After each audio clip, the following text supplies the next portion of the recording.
வணக்கம் தோழா. இந்த வீடியோவில் ஆங்கிலேய ஆட்சி முறையில் கல்வி முறைகள் பற்றி பார்க்க போகிறோம். ஏற்கனவே பார்ட் 1 வீடியோவில் பண்டைய கால தமிழ்நாட்டின் கல்வி முறை பற்றி பார்த்துருக்கோம்.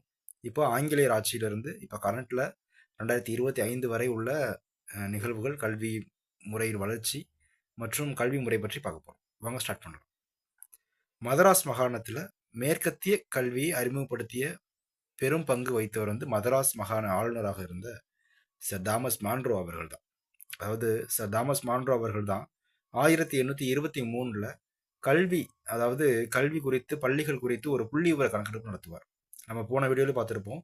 தஞ்சாவூரில் அவர் 1823 நடத்தப்பட்ட புள்ளி விவரத்தில் தான் சரபோஜி மன்னர், அதாவது 2வது சரபோஜி மன்னர் பள்ளிகள், இலவசமான பள்ளிகள் நடத்தினார் அப்படின்றதெல்லாம் நம்ம பார்த்துருப்போம். அதுவும் இல்லாமல் ஆலய நிர்வாகம் எத்தனை பள்ளிகள் நடத்துனாங்க, ஆசிரியர்கள் எவ்வளோ பள்ளி நடத்துனாங்க, சமய பரப்பு குழு எத்தனை பள்ளிகள் நடத்துனாங்க அப்படின்லாம் பார்த்துருப்போம்.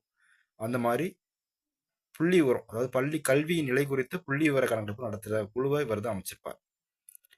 அதே மாதிரி சொல்ல போனோம்னா 1835 தான் ஆங்கில கல்வி சட்டத்தை இந்தியாவில் அறிமுகம் செய்யறதுக்காக டிபி மெக்காலே அப்படின்றவர் ஒரு கல்வி முறையை வடிவமைப்பார். அதாவது ஆங்கிலேய கல்வி முறைக்கு தான் அவர் சப்போர்ட் பண்ணியிருப்பார்.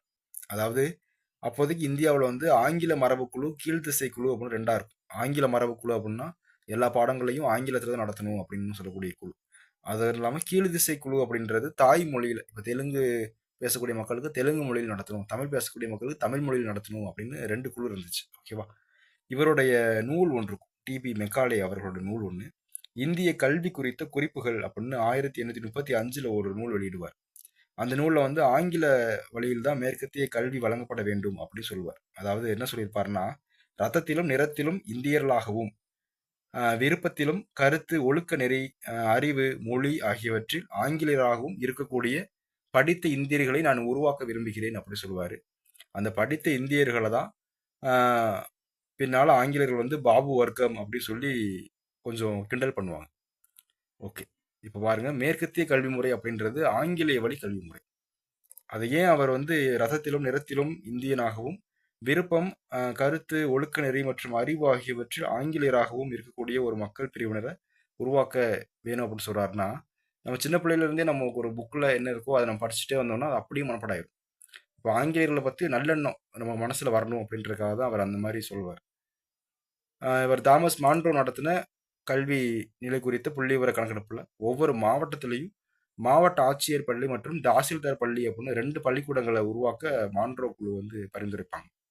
1835 வில்லியம் பெண்டிங் பிரபு, இந்த வில்லியம் பெண்டிங் பிரபு ஆட்சி காலத்தில் தான் டிபி மெக்காலே அவருடைய கருத்துக்களை சொல்லுவார். மேற்கத்திய கல்வி முறையை அறிமுகப்படுத்துவதற்கு ஆதரவாக ஒரு தீர்மானத்தை நிறைவேற்றியவர் வில்லியம் பெண்டிங் பிரபு 1835. இந்தியாவில் நவீன கல்வி முறையை முதல்ல தொடங்கின ஐரோப்பியர் யாருன்னு பார்த்தீங்கன்னா போர்ச்சுகீசியர்கள் தான். அதாவது போர்ச்சுகீசியர்ல இயேசு சங்கத்தின் உறுப்பினர்னு சொல்லி பிரான்சிஸ் சேவியர் அப்படின்ற ஒருத்தர் கொச்சிக்கு வருவார். கொச்சியில தான் ஒரு பல்கலைக்கழகத்தை தொடங்குவார், அதாவது யூனிவர்சிட்டியை தொடங்குவார். 1575 கோவாவில் ஒரு கல்லூரியை தொடங்குறார். அங்கே கிறிஸ்தவம், தருக்கம், இலக்கணம், இசை இதெல்லாம் கற்பிக்கப்பட்டு அதில் சிறந்தவங்களுக்கு பட்டமும் கொடுப்பாங்க. ஜான் கிர்னாண்டர் அப்படின்றவர் இவலாஞ்சிஸ்டிக் அப்படின்னு ஒரு அமைப்பு தொடங்குவார். அதாவது கிறிஸ்தவர் அல்லாத குழந்தைகளுக்கு கல்வியை வழங்கிய முதல் சமய பரப்பு குழு அதுதான். அதாவது கிறிஸ்தவர் அல்லாத குழந்தைகளுக்கு முதல்ல கல்வியை வழங்கினது 2ஆம் சரபோஜி அப்படின்னு படிச்சிருப்போம். அவர் தான் பள்ளிகள் அமைச்சு நவவித்யா முறை அப்படின்லாம் வரும். ஆனால் இது சமய பரப்பு குழுவில் ஃபஸ்ட்டு கிறிஸ்தவர் அல்லாத குழந்தைகளுக்கு கல்வி வழங்கியவர் ஜான் கிர்னாண்டர் தான். ஏன்னா அப்போதைக்கு சமய பரப்பு குழு எல்லாமே கிறிஸ்தவ மதத்தை பரப்புறதுக்கும், அந்த கிறிஸ்தவ மதத்தில் இருக்கக்கூடியவங்களுக்கு கல்வி, மருத்துவம் இதெல்லாம் செய்யறதுக்கு தான் வந்தவங்க. அதில் கிறிஸ்தவர் இல்லாத குழந்தைகளுக்கு கல்வியை வழங்கிய முதல் சமய பரப்பு அமைப்பு ஜான் கிர்னாண்டர் நிறுவிய இவலாஞ்சிஸ்டிக் அமைப்பு தான்.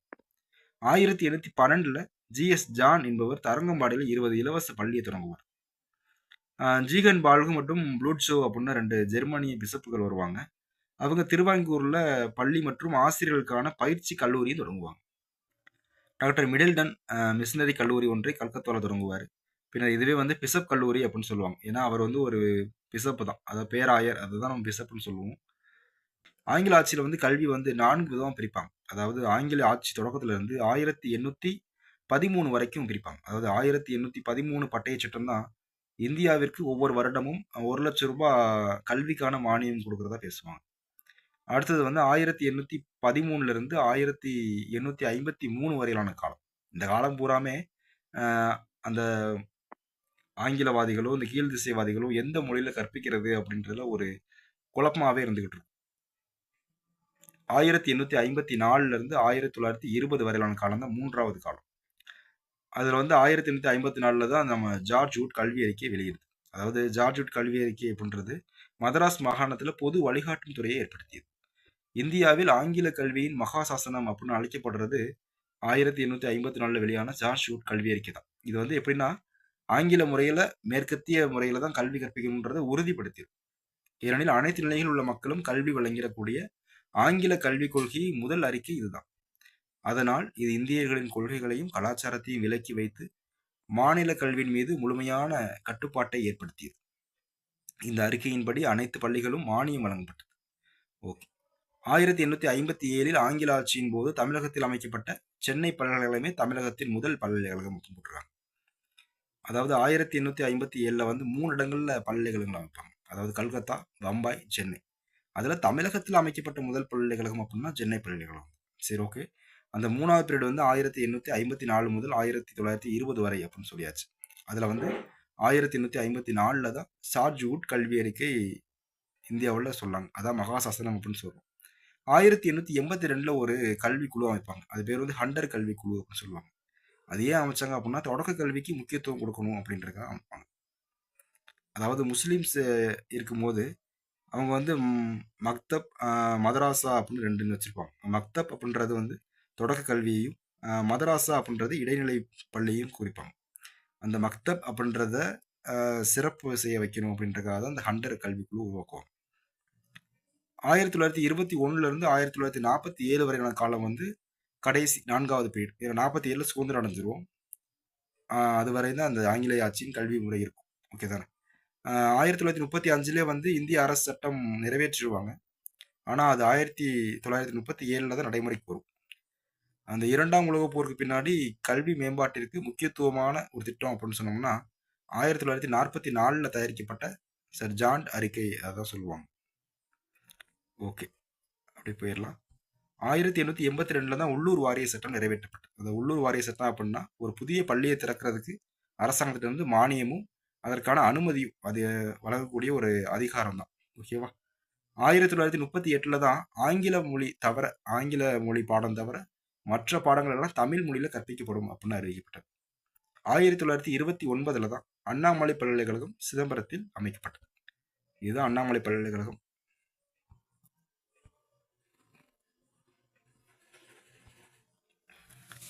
சுதந்திரத்திற்கு பின்பு தமிழக கல்வி 1964 65 இந்த காலத்துல தான் இடைநிலை கல்வி அளவில் இலவச கல்வி அறிமுகப்படுத்தப்பட்டது.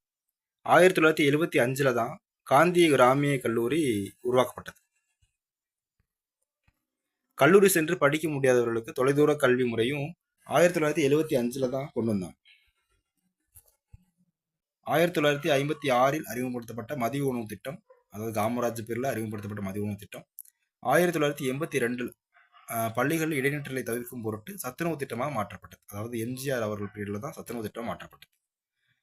தேசிய கல்விக் கொள்கை, முதல் தேசிய கல்விக் கொள்கை 1968 கொண்டு வந்தாங்க. 1968ஆம் ஆண்டில் முதல் தேசிய கல்விக் கொள்கையானது தேசத்தின் முன்னேற்றத்தை ஊக்குவிப்பது, பொதுவான குடியுரிமை, கலாச்சாரம் மற்றும் தேசிய ஒருமைப்பாட்டினை வலுப்படுத்துதல் ஆகியவற்றின் நோக்கமாக கொண்டு உருவாக்கப்பட்டது.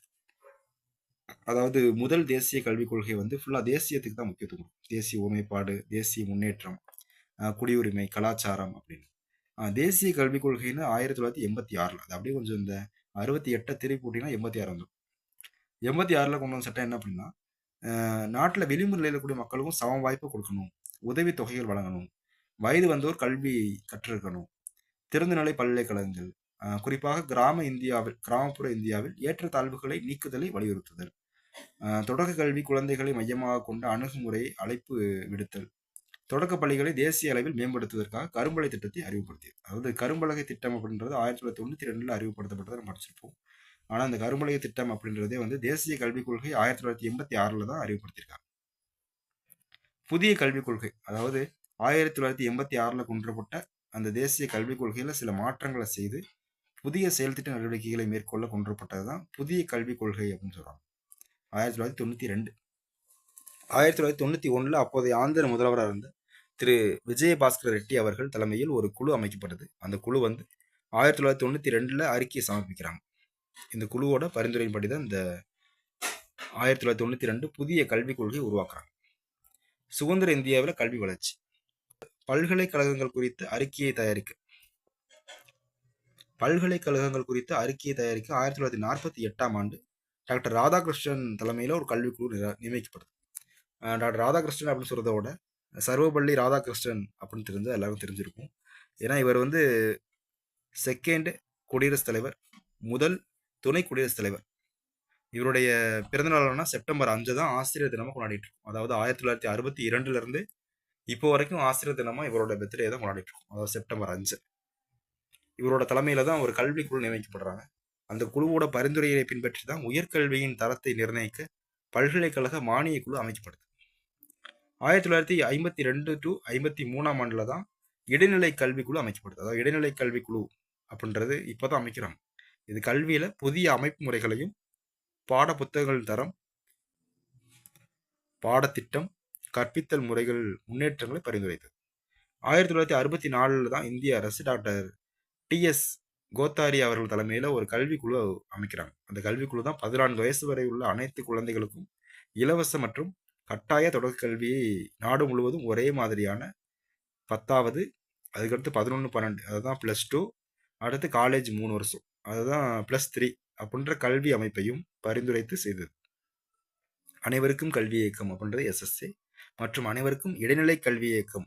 இடைநிலை அப்படின்னா ஒன்றும் இல்லை, தொடக்க கல்வி அப்படின்றது 1லேருந்து 8, இடைநிலை அப்படின்றது 9, 10, உயர்கல்வி அப்படின்றது 11, 12. அந்த இடைநிலை கல்வி திட்டம் அப்படின்றது RMSA.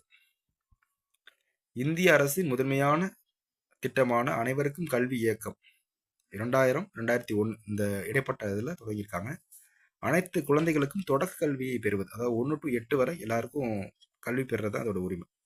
குழந்தைகளின் உரிமையான இலவச மற்றும் கட்டாய கல்வி RDE 2009 கொண்டு வந்தாங்க. அந்த சட்ட விதிகளை அமல்படுத்துறது SSAவோட செயல்பாடு தான். ஓகேவா, அமைப்பாக செயல்பட்டு. ஓகே, கல்வி உரிமை சட்டம் அதாவது RDE 2009 கொண்டு வந்தது. 6 முதல் 14 வயது வரை உள்ள குழந்தைகள் இலவச மற்றும் கட்டாய கல்வி வழங்கியது. அதாவது 1வதுலேருந்து 8வது வரைக்கும் இலவச கட்டாய கல்வி வழங்க வழி செய்கிறது. அதாவது அதுக்கு முன்னாடிலாம் 8வதுலேயே ஃபெயிலாகி ரொம்ப வருஷம் இருந்துகிட்டு இருக்கக்கூடிய மாணவர்கள்லாம் இருப்பாங்க. ஆனால் இந்த சட்டம் வந்ததுக்கு அடுத்து அப்படி இல்லை. 7வதுல ஃபெயில் ஆனாலுமே 8வது தூக்கி போட்டுருவாங்க.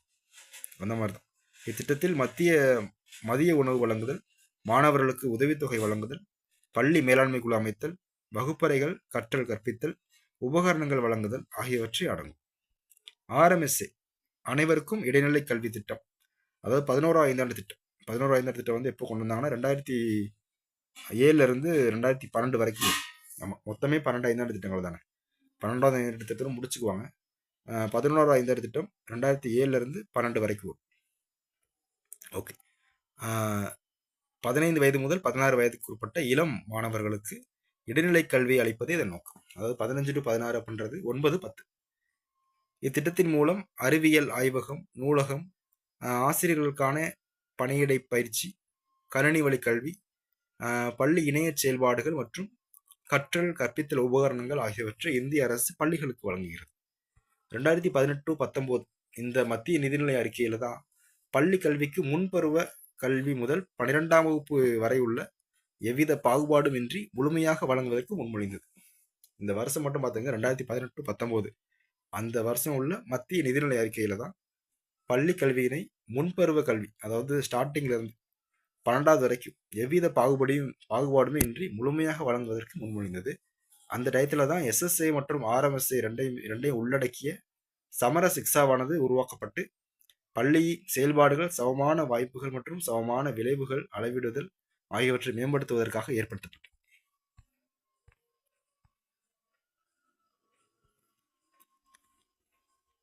1976 டிசம்பர் வரை கல்வித்துறையானது மாநில பட்டியலில் இடம்பெற்றிருந்தது.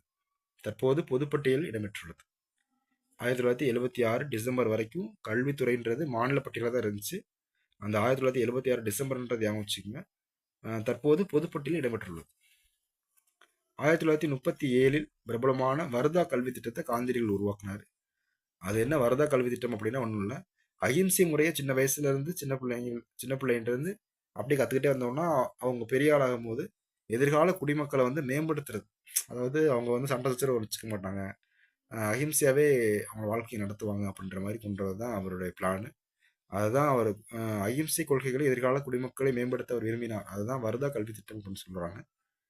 1813 தான் கிழக்கிந்திய நிறுவனம் இந்தியர்களின் கல்விக்கான பொறுப்பை உறுதிப்படுத்த நிர்பந்திக்கப்பட்டது. 1813 ஆண்டு பட்டய சட்டம் தான் இந்திய கல்வியை மேம்படுத்துவதற்கு ஆண்டுதோறும் 1 லட்சம் ரூபாய் வழங்குவதற்கான ஏற்பாட்டை செய்தது. சமச்சீர் கல்வி 2006 செப்டம்பர் மாதம் தமிழக அரசு சமச்சீர் கல்வி முறை பற்றி ஆய்வு செய்வதற்காக பாரதிதாசன் பல்கலைக்கழகம், அதாவது பாரதிதாசன் பல்கலைக்கழகம் திருச்சியில் இருக்கு, அங்கேயே முன்னாள் துணைவேந்தராக இருக்கக்கூடிய டாக்டர் எஸ் முத்துக்குமார் அவர்கள் தலைமையில் 9 உறுப்பினர்கள், மொத்தம் 10 பேர், தலைவர் முத்துக்குமார் அப்புறம் 9 உறுப்பினர்கள் கொண்ட ஒரு குழு அமைக்கிறாங்க. தமிழ்நாட்டில் உள்ள பள்ளிகள், அரசு பள்ளிகள், கவர்மெண்ட் பள்ளிகள், பிரைவேட்டு, ஆங்கில இந்திய பள்ளிகள், சிபிஎஸ்சி பள்ளிகள் எல்லா இடத்துலையும் ஒரே தளத்தில் ஒரே மாதிரியான பாடத்திட்டத்தை அறிமுகப்படுத்தி அந்த மாதிரி ஒரே மாதிரி பாடத்திட்டத்தை அறிமுகப்படுத்துறத நோக்கமாக கொண்டு தான் இந்த குழு அமைப்பாங்க. இந்த குழு வந்து 2007 ஜூன் மாதம் அதோட பரிந்துரைகளை தமிழக அரசுகிட்ட சமர்ப்பிக்கிறாங்க. அதாவது 2006 செப்டம்பரில் அமைக்கிறாங்க, 2007 ஜூனில் தன்னோட பரிந்துரைகளை கொடுக்குறாங்க. அதில் என்னென்ன பரிந்துரைகள் சொல்லியிருக்காங்கன்னு பார்த்தீங்கன்னா, தமிழ்நாடு பள்ளி கல்வி இயக்கம் கீழே வந்து தமிழ்நாடு 6 கல்வி மண்டலங்களாக பிரிச்சிருக்காங்க. ஒவ்வொரு மண்டலமும் இணை கல்வி இயக்குனரின் கீழ் செயல்பட வேண்டும் அப்படின்னு சொல்கிறாங்க. சிறார் பள்ளி கல்வி பொறுப்பை அரசே முழுமையாக ஏற்றுக்கொள்ள வேண்டும். பள்ளி கல்வி தமிழில் கற்பிக்கப்பட வேண்டும். பிற மொழிகளை தாய்மொழியாக கொண்டவர்களுக்கு விலக்கு அளிக்கப்பட வேண்டும். ஒவ்வொரு பாடத்திட்டத்திற்கும் ஒன்றுக்கும் மேற்பட்ட பாட புத்தகங்களை அங்கீகரித்து அவற்றுள் ஒன்றை தெரிவு செய்யும் உரிமையை பள்ளிக்கு வழங்க வேண்டும். சிறார் பள்ளிகள் எழுத்து தேர்வு கூடாது. துவக்க பள்ளிகளில் எழுத்து தேர்வு, வாய்மொழி தேர்வு நடத்தப்பட வேண்டும். தேர்வு அலகுகள் தயாரிக்கப்பட வேண்டும் என பரிந்துரை வழங்கியது. மாணவர்களின் பகுத்தறிவு திறன், சுய கல்வி, கருத்து புரிதல் ஆகியவற்றை வெளிப்படுத்தும் விதமாக தான் தேர்வு அமைய வேண்டும். அதாவது அப்படியே மனப்பாடம் பண்ணி ஒப்பிக்கிற மாதிரி இருக்கலாமல் கருத்தை புரிஞ்சு அதுபடி எழுதக்கூடிய விதமாக தான் தேர்வு அமையணும் அப்படின்னு சொல்கிறாங்க. சமச்சீர் கல்வி திட்டம் வெற்றி பெறுவதற்கு கிராமப்புற பள்ளிகளில் கற்பிக்கும் திறன், பள்ளி கட்டமைப்பு வசதிகள் மேம்படுத்தணும். அதாவது சமச்சீர் கல்வி திட்டம் வெற்றி பெறணும்னா கிராமப்புறங்களில் இருக்கக்கூடிய கட்டமைப்பு வசதிகள், பள்ளி வந்து கொஞ்சம் நல்லா கட்டமைப்பு வசதியோடு இருக்கணும். கற்பிக்கும் திறன் அப்படின்னா கற்பிக்கக்கூடிய ஆசிரியர்கள் நல்ல திறன் உள்ளவங்களாக இருக்கணும். தமிழ் மொழியை பாடமாக பயில்வது, தமிழ் வழியில் பிற பாடங்களை பகிர்வது. அதாவது தமிழ் மொழியை பாடமாக வச்சுருக்காங்கன்னா அவங்க இங்கிலீஷ் மீடியம், அதில் ஒரு தமிழ் ஒரு பாடம். அதாவது தமிழ் வழியில் பிற பாடங்களை பகிர்வதுன்னா அவங்க வந்து தமிழ் மீடியம். அதான் பிஎஸ்டிஎம், நான் பிஎஸ்டிஎம் அந்த மாதிரி அவங்க அதுதான். அப்படி 2 முறை தமிழ்நாட்டில் பின்பற்றப்படுகிறது அப்படின்னு அவங்க சொல்லியிருக்காங்க. புதிய கல்விக் கொள்கை 2020, புதிய வரைவு கல்விக் கொள்கை தயாரிப்பதற்கு டாக்டர் மு கஸ்தூரிரங்கன் தலைமையில் ஒரு குழு அமைக்கிறாங்க. இந்த கஸ்தூரிரங்கன் குழு ஏற்கனவே ஒரு சொதப்புன குழு தான். அதாவது மாதவ் காட்கில் அப்படின்ற தலைமையில் 2011 சுற்றுச்சூழல் ஆராய்ச்சி செய்வதற்காக ஒரு கமிட்டி அமைப்பாங்க. அந்த கமிட்டி வந்து கேரளா, கர்நாடகா, மகாராஷ்டிரா அந்த மாதிரி மாநிலங்களில் மேற்கு தொடர்ச்சி மலையினால், அதாவது மேற்கு தொடர்ச்சி மலையில் அமைஞ்சுள்ள மாநிலங்களில் தான் இதெல்லாம். அது வந்து மழை காலங்களில் ஏற்படக்கூடிய உயிர் சேதம், அந்த பொருள் சேதத்தை தடுப்பதற்கான திட்டங்களை வகுத்து கொடுப்பாங்க. அதாவது 2011 தான் ஆகஸ்ட் 31 இவங்களோட அறிக்கையை கொடுத்துருவாங்க. அது வந்து 3 பிரிவுகளாக பிரித்து இவங்க அந்த அறிக்கைகள்லாம் சமர்ப்பிப்பாங்க. ஆனால் மத்திய அரசு இவங்களோட அறிக்கையை ஏற்றுக்காமல் கஸ்தூரிரங்கன் தலைமையில் ஒரு குழு அமைப்பாங்க. அந்த குழு வந்து என்ன செய்வாங்க அப்படின்னா, மாதவ் காட்கில் கூறிய அந்த கருத்துக்கள் எல்லாத்தையும் புறக்கணிச்சுட்டு இவங்க வந்து மேற்கு தொடர்ச்சி மலை சூழலை பாதுகாக்க புதுசாக ஒரு கருத்துக்கள் கொடுப்பாங்க, பரிந்துரைகள் கொடுப்பாங்க. ஆனால் இவங்க கொடுத்த பரிந்துரைகள் வந்து எதுவுமே ஒத்து வராது. அந்த இடத்துல வந்து அந்த பகுதியில் வந்து மேற்கு தொடர்ச்சி மழையினால் நிறையா உயிர் சேதம், பொருள் சேதம்லாம் ஏற்படும். அப்படிப்பட்ட குழு தான் இந்த குழு. இதை வந்து மு கஸ்தூரிரங்கன் தலைமையில் வந்து ஜூன் 2017 மனிதவள மேம்பாட்டு அமைச்சகத்தால் ஏற்படுத்தப்பட்டிருக்கு. அதாவது கல்வி வந்து மனிதவள மேம்பாட்டு அமைச்சகத்தின் கீழே தான் இப்போ இருக்குது. ஓகேவா? மனிதவள மேம்பாட்டு அமைச்சகத்தால் தான் இந்த குழு ஏற்படுத்தியிருக்காங்க ஜூன் 2017. ஆனால் இந்த குழு தன்னோட அறிக்கையை எப்போ சமர்ப்பிக்கிறாங்க அப்படின்னா மே 31, 2019 வெளியிடுறாங்க. ஓகேவா?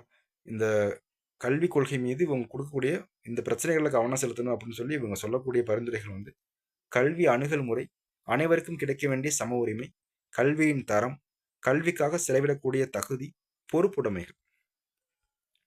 தமிழ்நாடு மாநில கல்விக் கொள்கை வரைவு 2024. இதில் என்ன சொல்லியிருக்காங்க அப்படின்னா அனைத்து உயர்கல்வி படிப்புக்குமான செயற்கைன்னு இருக்க செயற்கையில் சேர்க்கை, அதாவது அட்மிஷன், அனைத்து உயர்கல்வி படிப்புக்குமான அட்மிஷன் எவ்விதமான நுழைவுத் தேர்வையும் நடத்துவதற்கு எதிராக நீதிபதி முருகேசன் தலைமையில் குழு பரிந்துரைத்து, அதாவது இப்போ மருத்துவ படிப்பு கூட நீட் தேர்வு நடத்துகிறாங்க, அதெல்லாம் நடத்த வேணாம் அப்படின்ற மாதிரி, எந்த உயர்கல்வி படிப்புக்கும் அட்மிஷனுக்கு எந்த விதமான நுழைவுத் தேர்வையும் நடத்த வேணாம் அப்படின்றதுக்காக தான் நீதிபதி முருகேசன் தலைமையில் குழு பரிந்துரைக்கிறாங்க.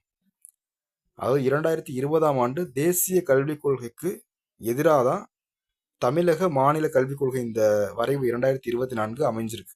அதாவது 2020 தேசிய கல்விக் கொள்கைக்கு எதிராக தமிழகத்தில் மாநில கல்விக் கொள்கை வரைவு உருவாக்கப்பட்டுள்ளது. தமிழ் மற்றும் ஆங்கிலம் இவற்றை பயிற்று மொழியாக தொடர்வதோடு 3, 5, 8ஆம் வகுப்புகளுக்கான பொதுத் தேர்வுகளை ரத்து செய்வதற்கும் தமிழ்நாடு அரசு திட்டமிட்டுள்ளது அப்படின்னு சொல்லியிருக்காங்க. அவ்வளோதான். தமிழ்நாட்டின் கல்வி நிறுவனங்கள் விடுதலைக்கு முன்பு தமிழ்நாட்டில் இருந்த கல்வி நிறுவனங்கள் 1835 சென்னை மருத்துவக் கல்லூரி நம்ம படிச்சிருப்போம். 1857 சென்னை பல்கலைக்கழகம் தான் ஃபஸ்ட்டுன்னு. அது வந்து பல்கலைக்கழகம், யூனிவர்சிட்டி. இது வந்து ஜஸ்ட் காலேஜ். 1835 சென்னை மருத்துவக் கல்லூரி, 1836 சென்னை மாநில பள்ளி, 1840 சென்னை கிறிஸ்தவ பள்ளி, 1841 சென்னை பச்சையப்பன் பள்ளி. இந்த மாநில பள்ளி, கிறிஸ்தவ பள்ளி, பச்சையப்பன் பள்ளி, இந்த மூன்றுமே பின்னாளில் வந்து காலேஜை மாறிடும். ஓகேவா? அதாவது இந்த 3 பள்ளிகளும் பின்னாடி கல்லூரியாக தகுதி பெற்றதைன்னு போட்டிருக்காங்க. 1835 சென்னை ஓவியக் கல்லூரி, 1851 சென்னை மாநில கல்லூரி மற்றும் சென்னை மருத்துவக் கல்லூரி, 1857 பொறியியல் கல்லூரி கிண்டி, 1891 சட்டக்கல்லூரி சென்னை. தமிழக பல்கலைக்கழகங்கள் சென்னை பல்கலைக்கழகம் 1857 தான், ஆந்திர பல்கலைக்கழகம் 1926, அண்ணாமலை பல்கலைக்கழகம் 1929 சிதம்பரம்.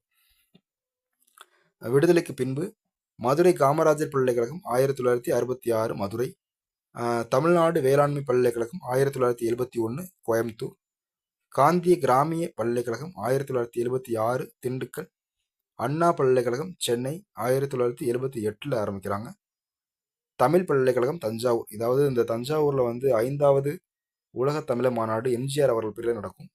அந்த உலக தமிழர் மாநாடு முடிஞ்ச உடனே தான் இதை தொடங்குவாங்க.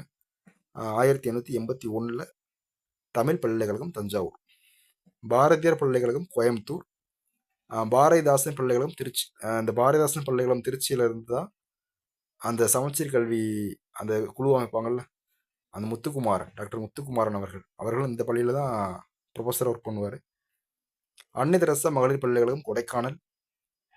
அதுக்கடுத்து பார்த்தீங்கன்னா அழகப்பா பல்கலைக்கழகம் காரைக்குடி, டாக்டர் எம்ஜிஆர் மருத்துவ பல்கலைக்கழகம் சென்னை, மனோன்மணியம் சுந்தரனார் பல்கலைக்கழகம் திருநெல்வேலி, டாக்டர் அம்பேத்கர் சட்ட பல்கலைக்கழகம் சென்னை, பெரியார் பல்கலைக்கழகம் சேலம், திருவள்ளுவர் பல்கலைக்கழகம் வேலூர், மத்திய பல்கலைக்கழகம் திருவாரூர்.